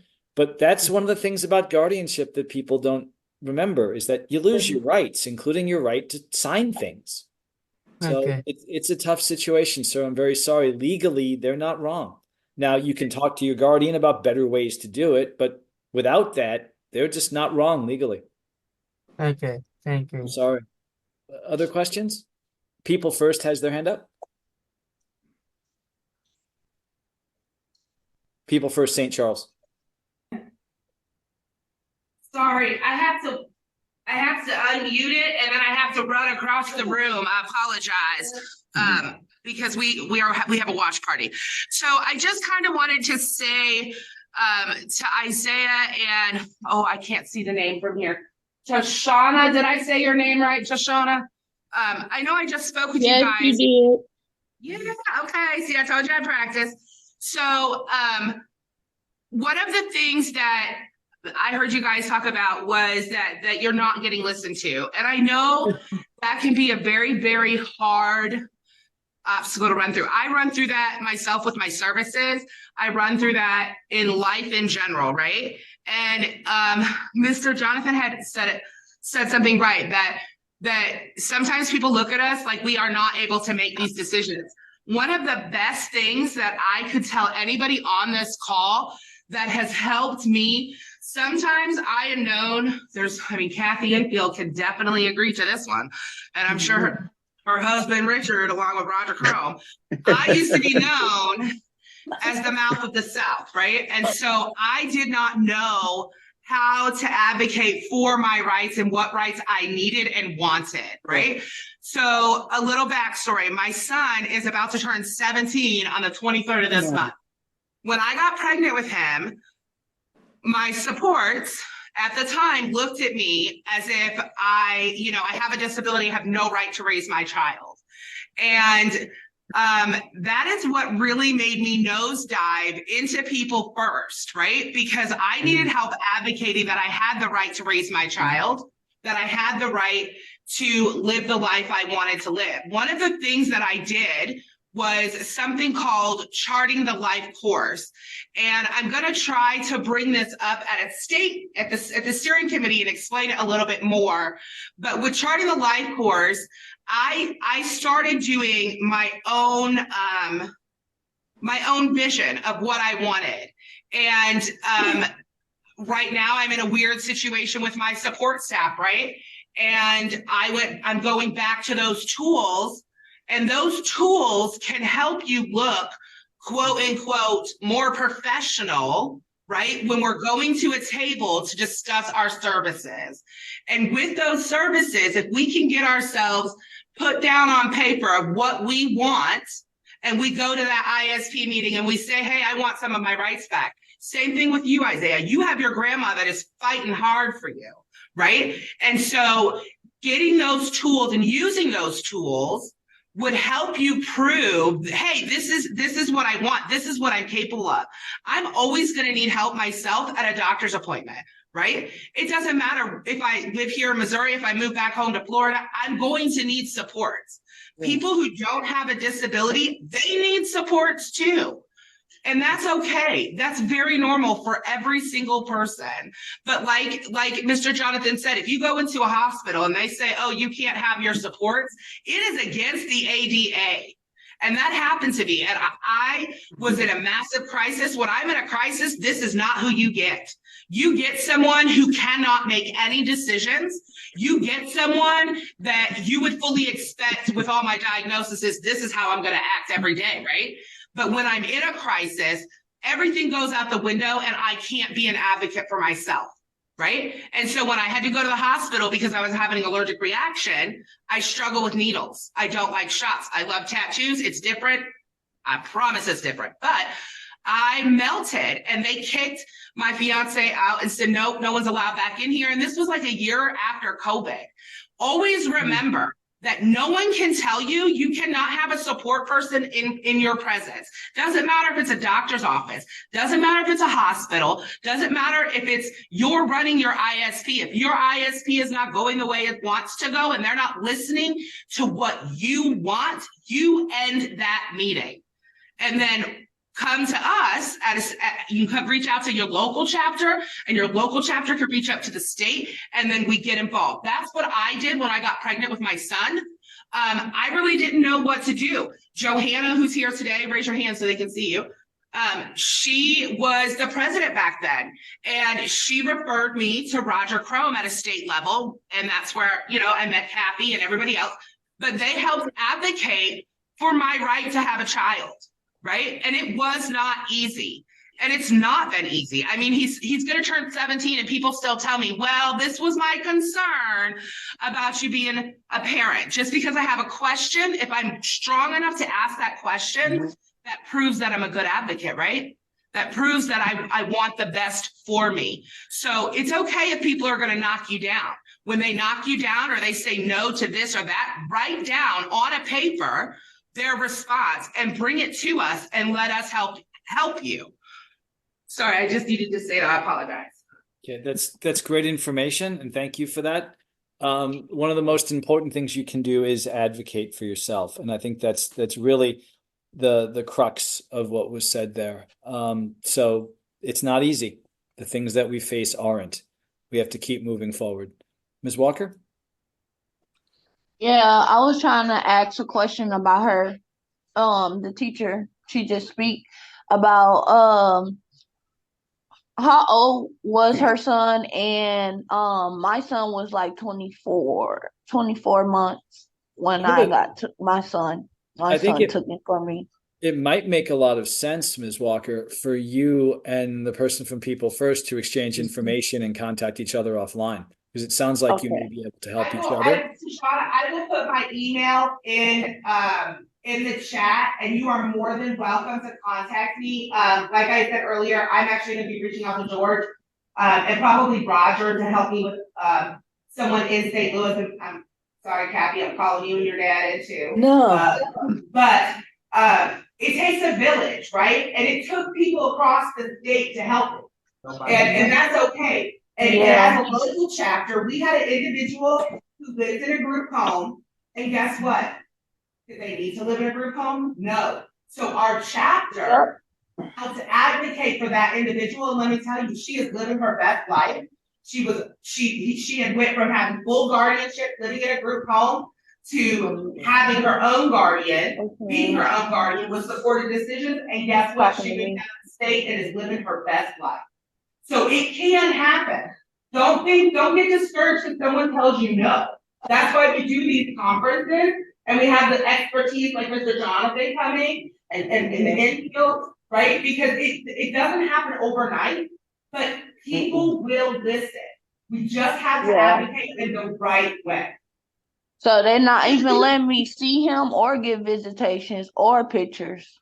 Okay, I'm gonna put my email in the group chat, and anybody who wants to contact me, you are more than welcome to. And just as a heads up, I'm the current People First is the state president. So if anybody has any concerns or anything, you are more than welcome to email me. Just know I will be CCing it as well to George. Yeah, I would like to talk to you some.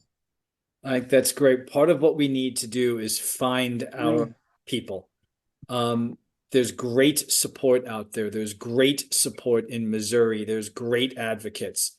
Find each other and band together. I think that's one. If that is the lesson I think to come out of this. Supported decision making is exactly what you're doing right now.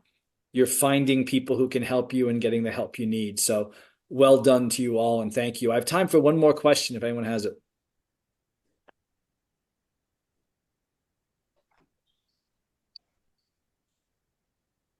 I'd just like to tell you thank you for That's Is that what you wanted? Mhm. back in October of 2019, Jonathan, my mother and I went up to St. Joe and listened to you speak. And that really helped turn, and we exchanged emails a little bit, and you got me in contact with Missouri Protection and Advocacy, and working with Lisa Sutherland has been wonderful. Isaiah still complains about some things because he's still under a guardianship, but his capabilities certainly speak that he can do a lot more than what they're allowing him to do. And we're kind of in the middle of all that right now. Not to go into a long story here, but appreciate you, appreciate what you shared today. And I would just encourage everybody, like he said, advocate for yourself, keep fighting, and you hit your head against the wall if it takes 100, 1,000, whatever, because nothing will change, nothing will get done as long as, or nothing will ever happen unless you give up. You need to not give up. Continue to fight the fight, fight the good fight, because it does. It takes it out of you.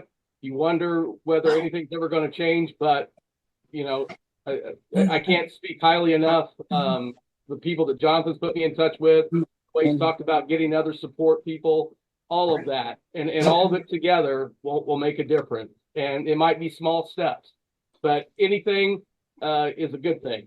And so I just thank you, Jonathan, and thank you, just everyone. Continue to keep going with the good fight. That's all I've got to say. Thank you so much, sir. Let's wrap up with I'd like to say something real quick. Patty, can we go to Kathy first? Because Kathy's had her hand. Sure. Jonathan, looking for time and expand everyone, but doing. But this is how to expand to everyone who's new. Staff wants to know what other for people who have a disability. It's hard for me to explain to everyone what disability means. I thought that's supposed to how to explain it to everyone. Did you? You know, explaining to people, at least in part, is living your life.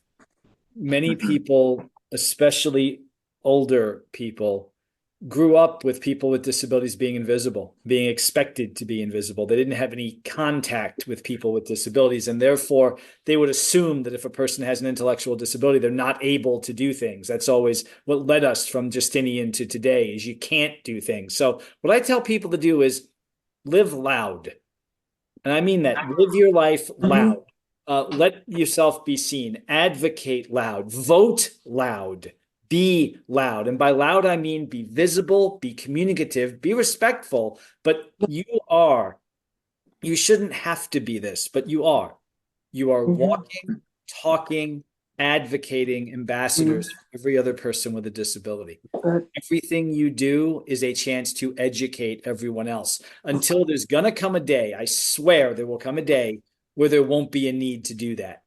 But unfortunately, right now, there still is. And I think together we can make that difference simply by living the best lives we can, using supported decision-making loud, being advocates and being ambassadors for it. Patty, do you want to go? Ms. Chinnery, I see your hand up. Patty was going to go first. I'll come to you after Patty. I just wanted to take this time to thank you so much, Jonathan, and Kathy and Richard for sharing your experience and your knowledge. You've been most valuable to us today. Thank you so And much. I would be remiss if I didn't give a shout out to the people on the guardianship and self-reported decision-making priority group that are on here today. From People First in Missouri, this is one of our priorities: is guardianship and supported decision-making. Yes, sir. I'll be happy. And I'm gonna quit when it becomes the first attempt instead of the last ditch effort to get supported decision making. Patty, you always know where to find me. I'm always happy to help. I think the work you're doing is great. I think you're all to be very strongly commended for everything that you're doing. This is how we make change. One person, one issue, one thing at a time. Ms. Chinnery, let's finish up with you.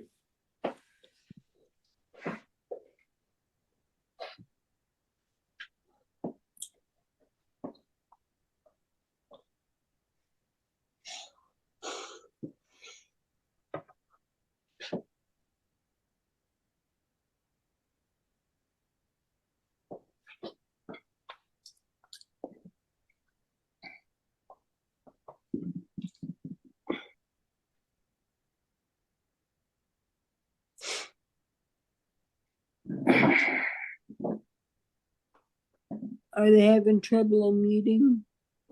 No, they're unmuted. Is something wrong? Sorry, could you not hear any of that? No, I did. We No. weren't able to hear.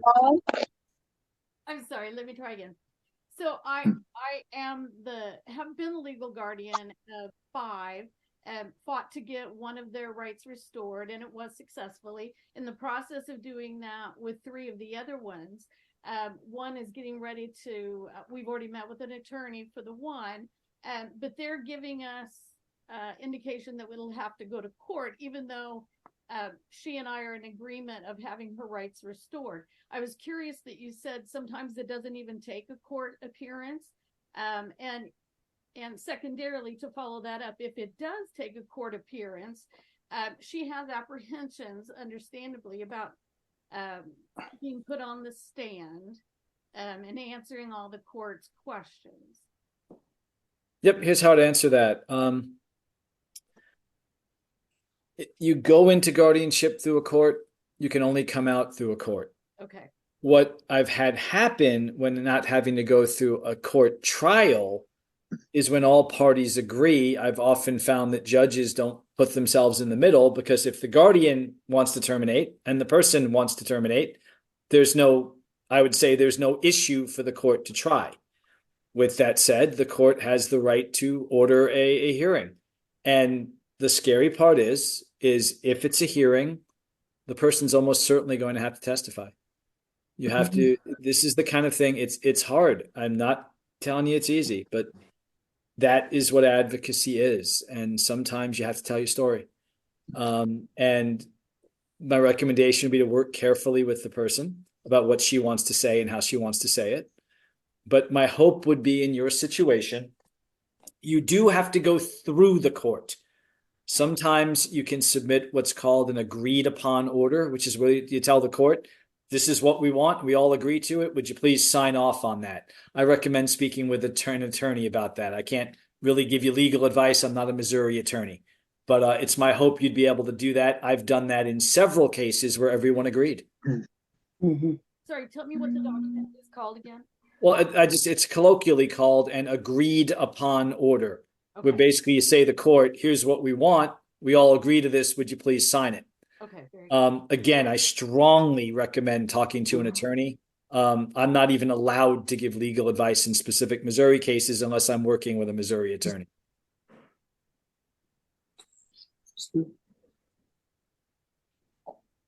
Richard, did you have your hand up? Mr. Enfield? Yeah, I just wanted to take a second of your time, Jonathan, to say thank you so very much for your help and for being there and knowing we can reach out if need be, but you're an inspiration to us.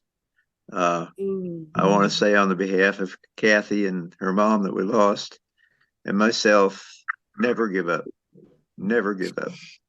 Yeah, that's the only way you lose. I mean, when you give up, I say this all the time. If you think the system stinks and you give up, you've just let the system win. Right. Never have to get better. My email is in the chat. Please feel free to reach out, folks. It's been really been an honor to be with you today. It's been I've been coming to Missouri and talking in Missouri probably for close to 9 years. And it's always been an honor. Your law is my favorite. And some of the advocates there, Vicki Davidson, I just announced her retirement, but she's one of my favorite people and one of my favorite advocates. So I'm just honored and happy to help however I can. Thank you all so much, and please have a great day. Thank you so much. Thank you. Thank you, Jonathan. Bye-bye, Jonathan. Thank you, Kathy and Richard. You're welcome. Thank you, Kathy and Richard. What happened? Bye-bye. Bye-bye. Thank you.